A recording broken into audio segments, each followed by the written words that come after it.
1 and 2 are part of a trilogy. However, Dune 1 and 2 are the first book, Dune. Whereas Dune 3 will be Dune Massiah, and that's a different book. So I'm considering this to be one set. A good stopping point, although it's clearly not the end of the second film. I have not really many complaints about it. It's very pretty, it is filmed well, the pacing is good, the actors do a fantastic job, the cinematography is good, the script actually tells a story that is understandable, but they do need 5, almost 6 hours for it, because both films are almost 3 hours each, and that is a bit long. I didn't do them both in a row, but the second film I just kind of had to start. Let's pause here in the middle, and life needed to happen, and then come back to it. It's just we want tea. 3-hour movie is long, so it's not easy to fit in 3-hour movies. I mean, people who rewatch Lord of the Rings regularly and do the extended version, which is the only version I think you should be doing, know that this is long, so you need breaks. But you can do it. The pacing of the film works well enough to put breaks in, and somewhere like an hour and a half in is a good time for tea, kitchen break, cook dinner, whatnot. I don't really have many complaints. I really liked that it's the story, the epicness of the three houses, that you can actually follow them, but they only really go into the houses of Atreides and the houses of the house of Atreides and the house of Harkonnen. I still want to say Harkonnen, but whatever. And in the film they say Harkonnen. I suppose that's the way to go. By the end of the second film, like halfway through the second film, I do get a feeling that there's a lot of Star Wars vibe in it. Is that the desert scene? Well, most of the films is a desert scene. Yeah, but makes you think of Tatooine, or... No, not... there's like a desert creature that has an opening that is very much like the worms out of Dune, but the worms are mobile, whereas this desert creature in Tatooine clearly isn't, because it's sort of like so at Tatooine it looks like a crater, and then it turns out it's actually the mouth of this under stone or desert creature. In Dune, the worms have a complete life cycle, and they you see various types of them, you see various life cycle stages of them. And the final adult stage is the big worms that rush across the planet. This film did a lot better job of showing how the Fremen, the people who live on Dune, have actually they know how to ride them. Whereas the previous film, the one, the 1980-something film, didn't really... There was so much going on. They were trying to tell so many stories at the same time. This set of films, they go to Dune fairly quickly, and they stay there. That's where your story happens. Only a few times you're actually off-world with the camera and you're looking at what else is happening is when the house of the Emperor is, you need to get some bits and pieces, but it's really, if you want to say it, yes, the Emperor's house exists, but you don't see it very much. You get to see his daughter briefly, you get to see Christopher Walken as the Emperor, and they're already going, if this is his daughter, he either had some bad luck in the first 40 to 50 years of his life, or she must be 40 plus. Which my conclusion is that she must be 40 plus years old. I have not read the books. I have not memorized the books. So who knows? But that's how the casting is. Florence Pugh, who plays Princess Irulan, doesn't look like 40 plus, or it's unclear. Florence plug is the same as the lead from the Thunderbolts, Marvel Thunderbolts. And she's a young lady. Yeah, so she's probably between 25 and 30, yeah. Maybe. Okay, so then they're saying she is the right marriageable age because at the end that's what he needs from her. He needs to marry her. I think she is well cast. Everybody's well cast. It's especially Zendaya as Chani because she has a difficult role. She has to react to lots of crap that's happening, and she is formidable. Chani is a formidable warrior, formidable woman, and she, at the same time, she's kind of like story-wise, she's pushed into the lead's, the hero's girlfriend. And that doesn't work. That may have been fine for a book from 1980, whatever, but that doesn't work anymore. And that's not actually the character that we are shown. She would have been Mother Superior, Reverend Mother, if Paul's mother hadn't taken that place. So, and she doesn't show like she has any problems with that because she didn't. I think she didn't. They don't say anything. They don't say much about her background or pretty much anybody else's background, as movies tend to do. They just like throw people in there, and Paul comes in, and Paul is very, very young. The actor must be quite a bit older. Her position is, the script says she's the girlfriend. The actress, the way it's filmed, what she does, how she reacts, is no, she is a force to be reckoned with, probably in film 3. That's all rolling upwards, and Paul has sidelined her by the end of the film, so that's not good. And we see her riding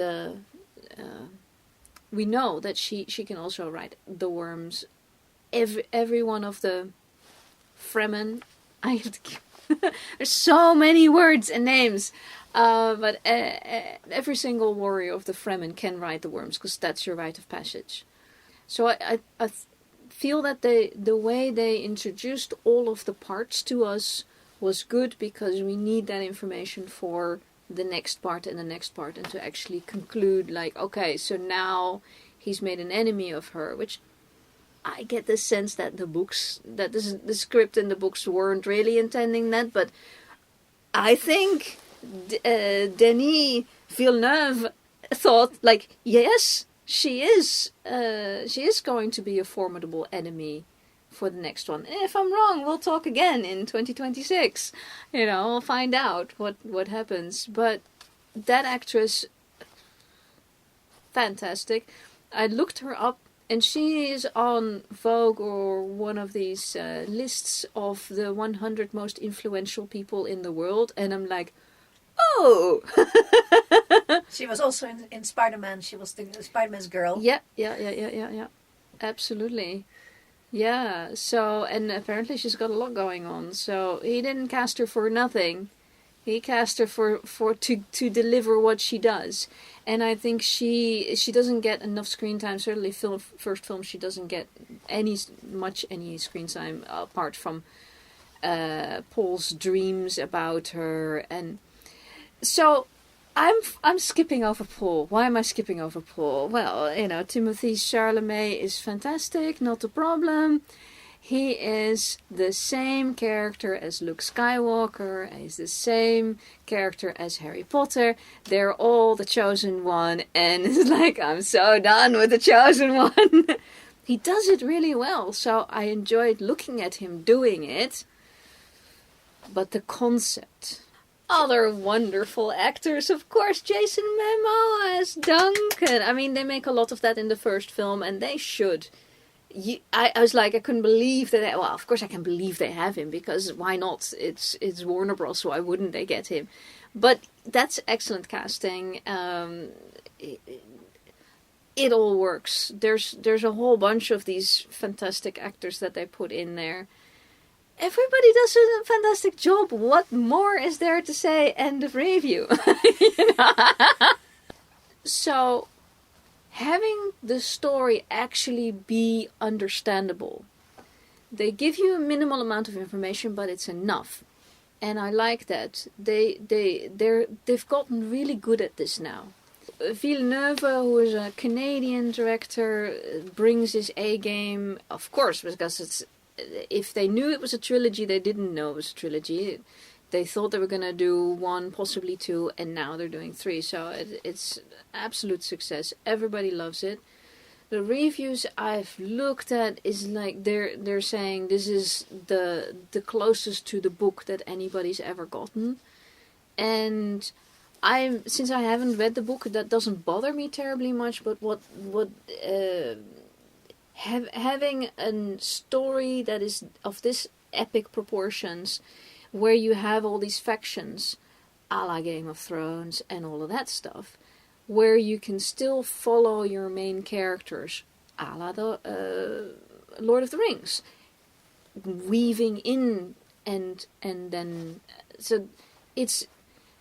They've looked at everything, they've made really, really good conclusions, and they have come up with a formula that works, and then they manage to not push you through the story too quickly. Okay, so you get a almost 3-hour movie each time. But I don't hear anybody complaining. All I wanted was a tea break in the second film. And that's fine, so, you know.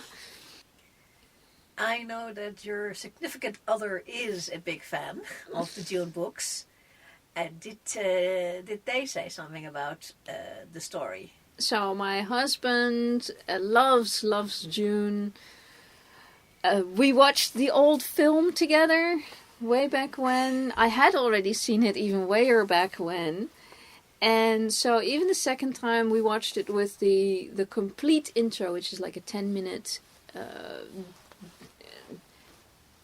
I think it was animated, but it's been a while.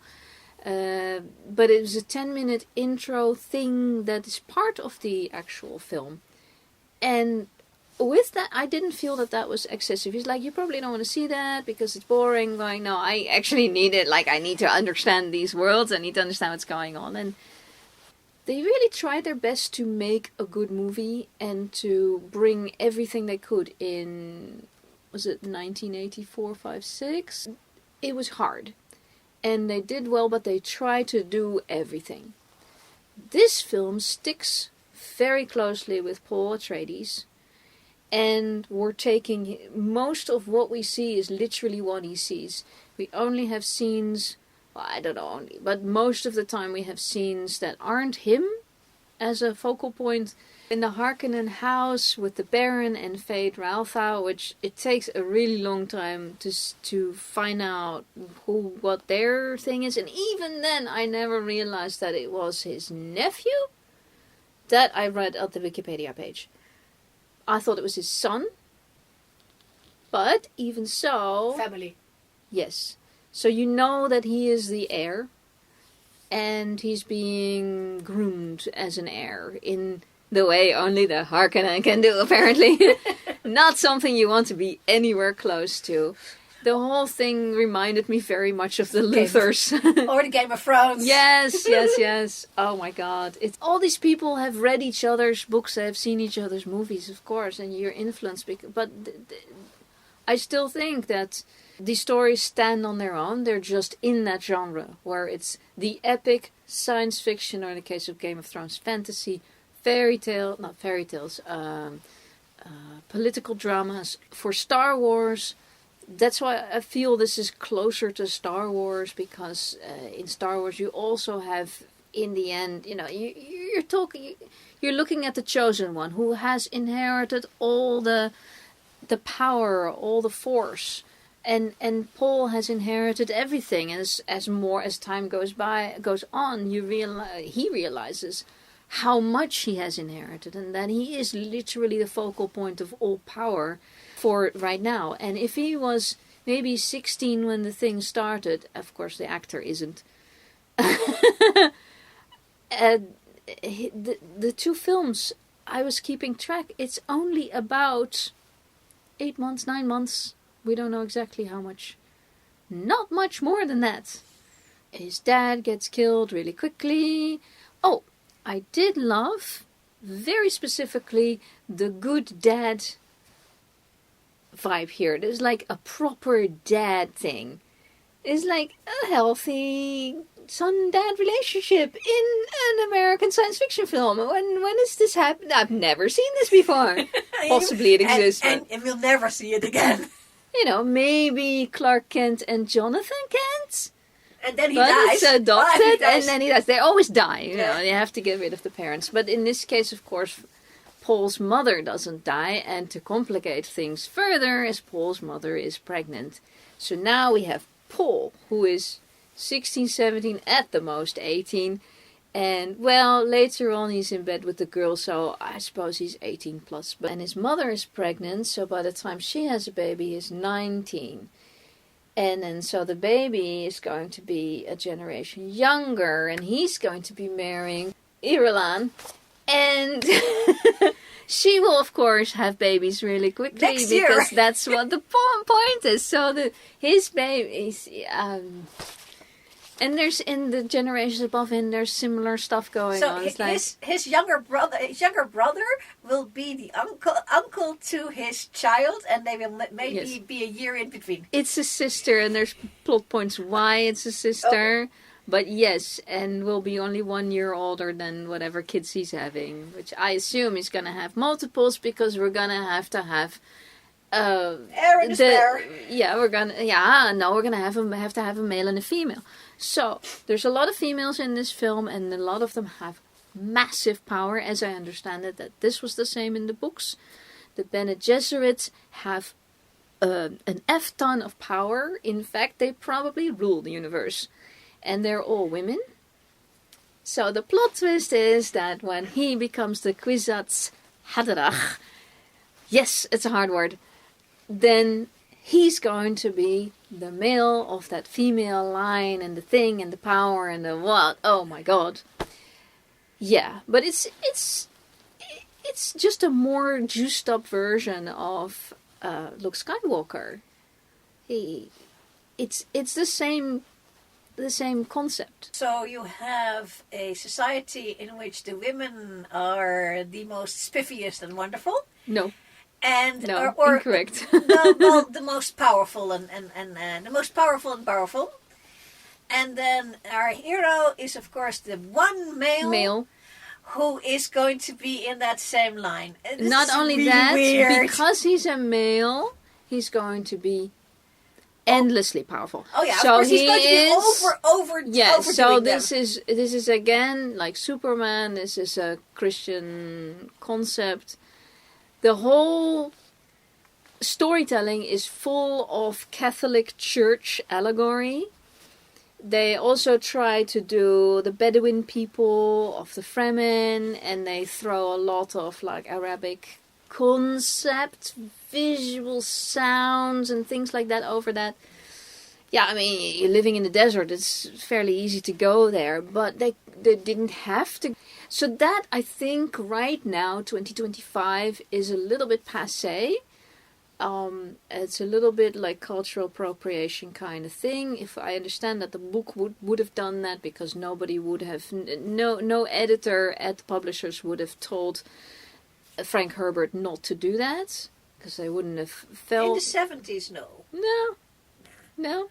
But you do have to go with it. Now, the casting is as good as diverse. There's a lot of diversity.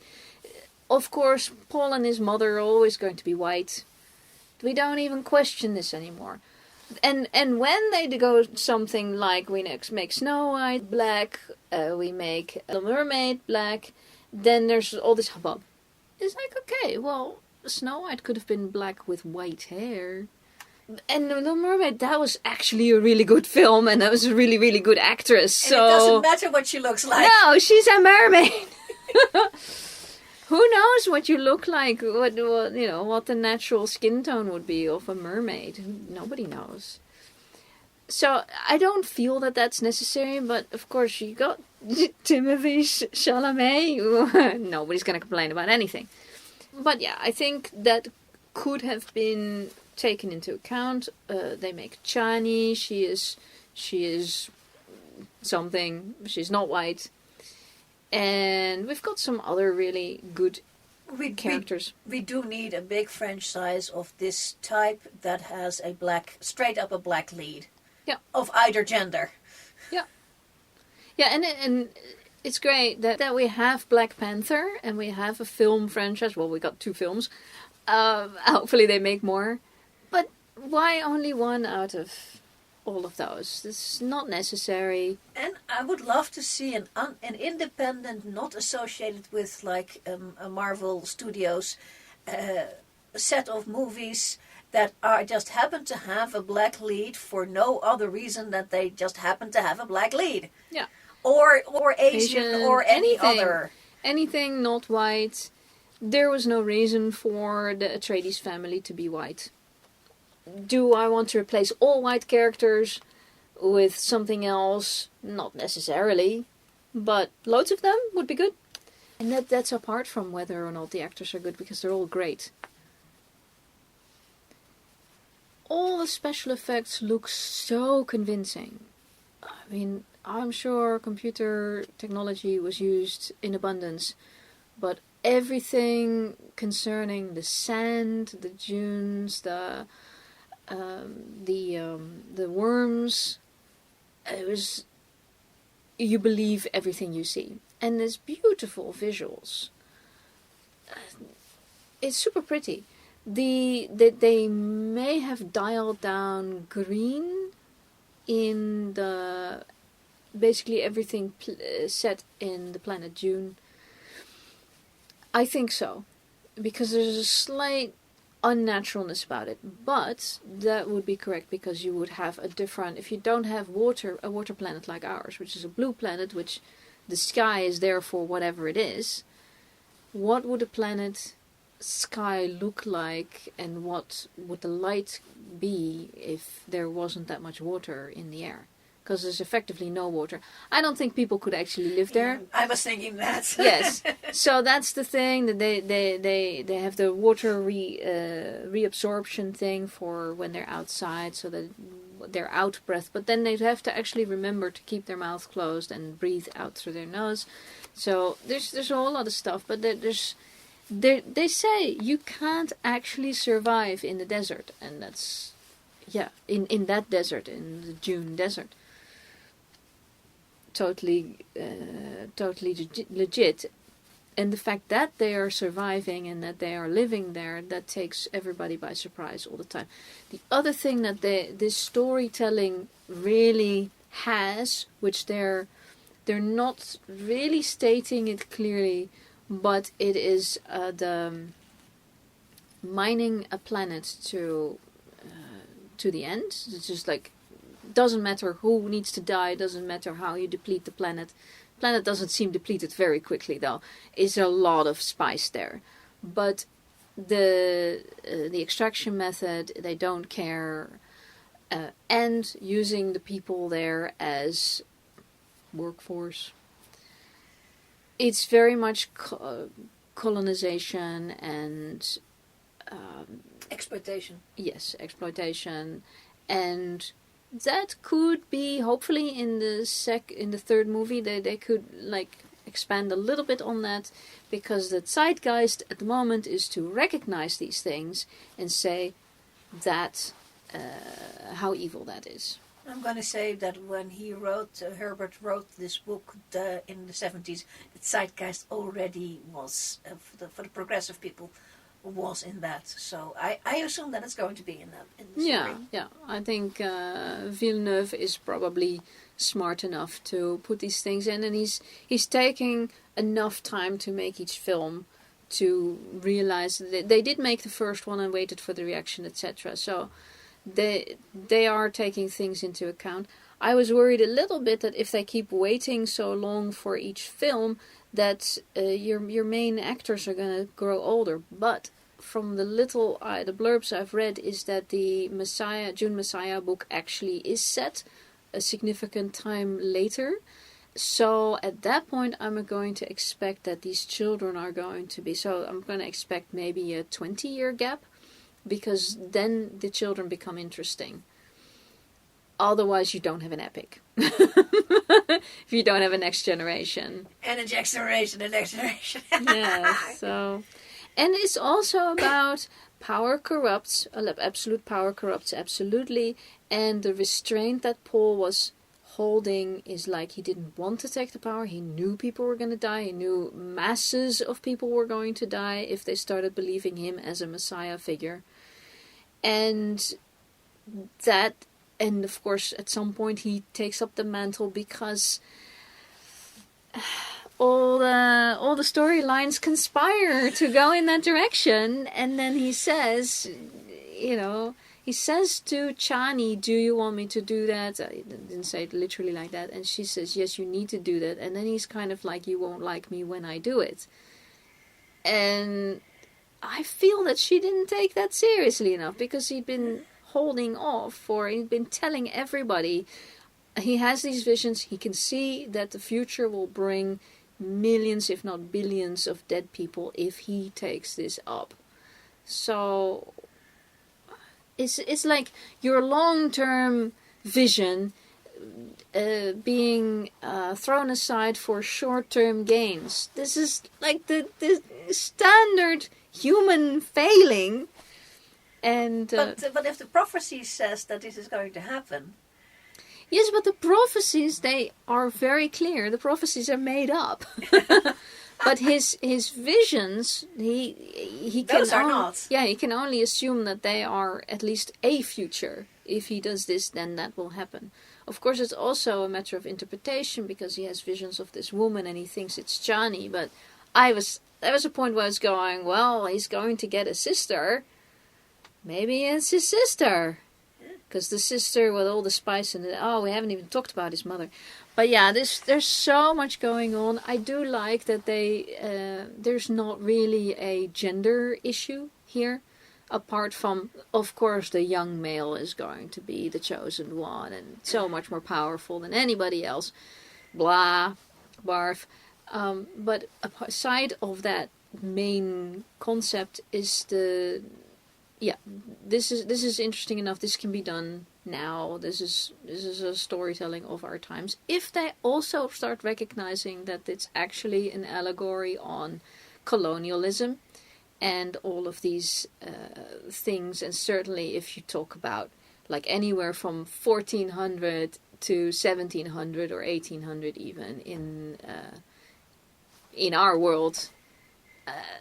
This kind of stuff, and it's rolled over people. Just kill him. Just the amount of stuff that gets blown up, and you can't really build something really easily in that on Dune. How are you going to? It's like, okay, there goes another city, and my husband was saying, yeah, they'll build another one. Like, how? How are you going to build? You can't actually go there and do things, because every time you do something, these adult worms come to get you. So I don't know. I enjoyed it. It was very good. I was surprised. I mean, I thought it might be good because I didn't hear everybody complain, which is usually a good sign. And with everybody, I do mean half of it would have been my husband going, that was crap. No, it was like, okay, very interesting. What's the next one bringing? So it's well done. Good stuff. Please make more good stuff. And keep thinking about how to put more Zendaya in. Yes, she's going to have a big role in the next film. They may have to age them all up now. I was worried about them being too old, but if they're gonna skip 20 years. Yeah, that's be difficult. And she might, 20 years, yeah, she could have offspring as well. So that is my opinion, and I'm sticking to it.